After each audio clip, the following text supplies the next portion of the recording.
दोस्तों नमस्कार, एक बार फिर से आपका स्वागत है। उत्तराखंड में भू कानून और मूल निवास के विरोध में आवाज़ उठना शुरू हो चुकी है। पर्वत जन पर एक खबर छपी है जिसे मैं आपको पढ़कर सुनाऊंगा। वीडियो को आखिर तक जरूर देखिएगा, लाइक कीजिएगा, शेयर कीजिएगा और कमेंट करके अपने विचार अवश्य रखिएगा।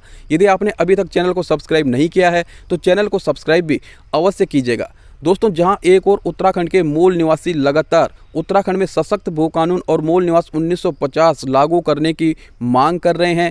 अलग अलग रैलियों के माध्यम से, अलग अलग मंचों से उत्तराखंड के मूल निवासी उत्तराखंड में सशक्त भू कानून और मूल निवास 1950 लागू करने के लिए अपनी आवाज़ बुलंद कर रहे हैं। सरकार पर दबाव बनाया जा रहा है कि जल्द से जल्द उत्तराखंड में सशक्त भू कानून और मूल निवास 1950 लागू हो।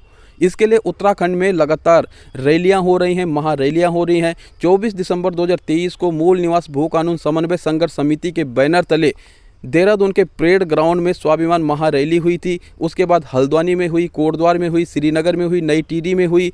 गैरसैंण होते होते रैली ऋषिकेश तक हो गई है और 10 नवंबर को उत्तराखंड में सशक्त भू कानून और मूल निवास 1950 लागू करने की मांग को लेकर ही स्वाभिमान महारैली फिर से होने जा रही है। साथ ही 24 अक्टूबर को उत्तराखंड क्रांति दल के द्वारा देहरादून के परेड ग्राउंड में तांडव रैली की गई थी और तांडव रैली का भी यही उद्देश्य था कि उत्तराखंड में जल्द से जल्द सशक्त भू कानून और मूल निवास 1950 लागू किया जाए।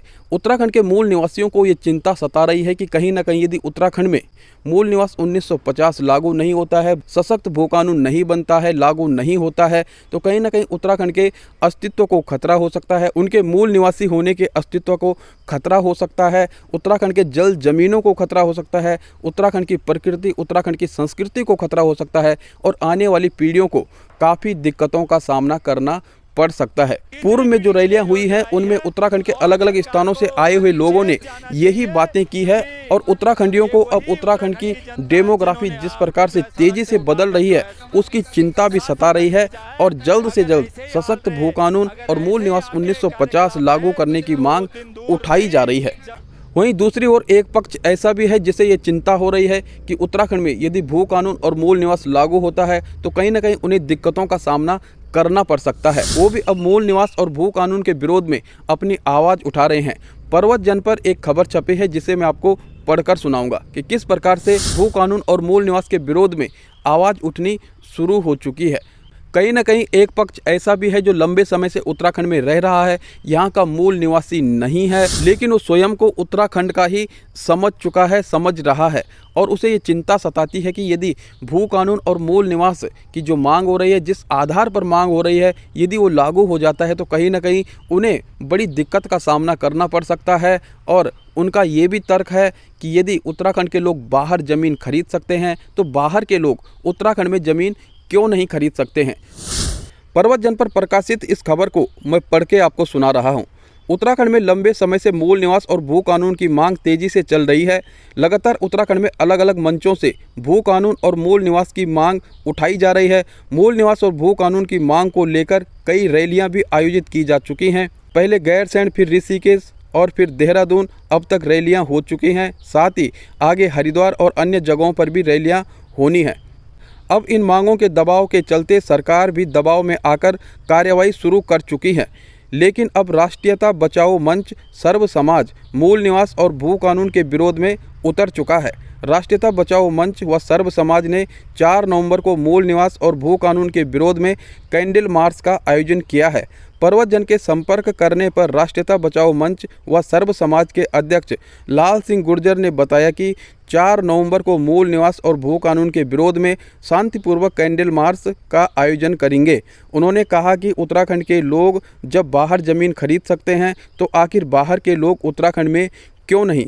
उन्होंने उत्तराखंड में उठ रही इस मांग को गलत बताते हुए इस तरह के नियम ना बने इसके लिए आंदोलन करने की बात कही। तो आप देख सकते हैं कि किस प्रकार से ये आवाज़ उठ रही है और आज 4 नवंबर है और शांतिपूर्वक कैंडल मार्च के आयोजन की बात की जा रही है। ये कैंडल मार्च कहां पर निकाली जाएगी इसकी जानकारी इस खबर के अंदर नहीं दी गई है, लेकिन आप देख सकते हैं कि किस प्रकार से जो उत्तराखंड में बाहर के लोग हैं और काफ़ी समय से रह भी रहे होंगे, उन्हें भी अभी चिंता सता रही है कि कहीं ना कहीं उनके साथ कोई अहित न हो जाए और उत्तराखंड के मूल निवासी तो लगातार अपने अहित को देखते हुए, अपनी भविष्य की चिंता को देखते हुए, वर्तमान स्थिति को देखते हुए काफ़ी चिंतित हैं और काफ़ी सजग हैं। दिन प्रतिदिन जो रैलियां हो रही हैं, जो स्वाभिमान महारैलियां हो रही हैं, उनमें उत्तराखंड के दूर दूर से अनेकों लोग आते हैं और इस संख्या दिन प्रतिदिन बढ़ती चली जा रही है।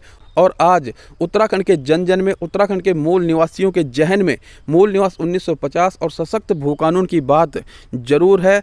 और जैसे जैसे लोग सुन रहे हैं, जैसे जैसे समझ रहे हैं, वैसे वैसे रैलियों में भीड़ बढ़ती चली जा रही है और जो इसकी मांग कर रहे हैं उनकी संख्या बढ़ती चली जा रही है। तो सरकार के सामने अब एक उत्तराखंड के मूल निवासी हैं और दूसरी तरफ वो लोग हैं जो काफ़ी समय से उत्तराखंड में रह रहे होंगे और वो मूल निवास और भू कानून का विरोध कर रहे हैं। जबकि सरकार ने भू कानून के लिए जल्द से जल्द एक्शन लेने की बात की है। मुख्यमंत्री पुष्कर सिंह धामी अपना बयान दे चुके हैं और मुख्यमंत्री पुष्कर सिंह धामी जी ने ये कहा है कि उत्तराखंड में सशक्त भू कानून लागू होगा। अगले बजट सत्र में इस पर कार्य किया जाएगा और समिति बनाई जाएगी और उत्तराखंड में मजबूत भू कानून लागू किया जाएगा। वहीं उत्तराखंडी लगातार आवाज़ उठा रहे हैं कि जल्द से जल्द लागू हो और बजट सत्र का इंतजार क्यों किया जा रहा है। हालांकि सरकार की तरफ से अभी मूल निवास पर कोई बयान नहीं आया है, लेकिन उत्तराखंड के मूल निवासी लगातार आवाज़ उठा रहे हैं कि उत्तराखंड में सशक्त भू कानून और मूल निवास 1950 जल्द से जल्द लागू किया जाना चाहिए। तो देखना होगा कि सरकार के सामने अब एक तरफ उत्तराखंड के मूल निवासी हैं और दूसरी तरफ वे लोग हैं जो काफ़ी समय से उत्तराखंड में रह रहे हैं और मूल निवास और भू कानून का विरोध करना शुरू कर चुके हैं। तो ये आवाज़ उठनी शुरू हो गई है और राष्ट्रीयता बचाओ मंच व सर्व समाज ने आगे आंदोलन करने की भी बात कही है मूल निवास और भू कानून के खिलाफ। तो देखना होगा क्या कुछ तस्वीर आगे निकल करके आती है। और सबका अपना अपना दर्द है, मूल निवासियों का अपना दर्द है और जो उत्तराखंड में लंबे समय से रह रहे होंगे या कुछ समय से रह रहे होंगे उन्हें भी एक चिंता सता रही है, उनकी भी एक पीड़ा है। जहां एक और हम उत्तराखंड के मूल निवासी पीढ़ी दर पीढ़ी उत्तराखंड में रह रहे हैं, हमारी मांगे हैं मूल निवास 1950 सशक्त भू कानून लागू करना। वहीं दूसरी ओर अब एक ऐसा पक्ष है जो मूल निवास और भू कानून का विरोध कर रहा है और कहीं ना कहीं अब सरकार के लिए काफ़ी दुविधा की स्थिति हो गई है। सरकार किस तरह से आगे फैसला लेगी, क्योंकि जहां एक और उत्तराखंड के मूल निवासी उत्तराखंड में सशक्त भू कानून और मूल निवास 1950 की मांग को लेकर के रैलियां कर चुके हैं, रैलियां आगे भी करेंगे, संघर्ष लगातार जारी है। वहीं दूसरी ओर अब एक ऐसा पक्ष भी है जो इसके विरोध में रैलियां कर सकता है, आंदोलन कर सकता है। तो कहीं ना कहीं अब सरकार के लिए ये दुविधा की स्थिति है। आगे इस पर क्या कुछ होता है, क्या कुछ निकल कर आता है, ये देखने वाली बात होगी। आपका इस बारे में क्या कुछ कहना है कमेंट करके अवश्य बताइएगा। वीडियो को लाइक शेयर जरूर कीजिएगा और यदि अभी तक चैनल को सब्सक्राइब नहीं किया है तो चैनल को सब्सक्राइब भी अवश्य कीजिएगा। मिलते हैं आपसे एक अगली जानकारी के साथ अगली वीडियो में, तब तक के लिए नमस्कार।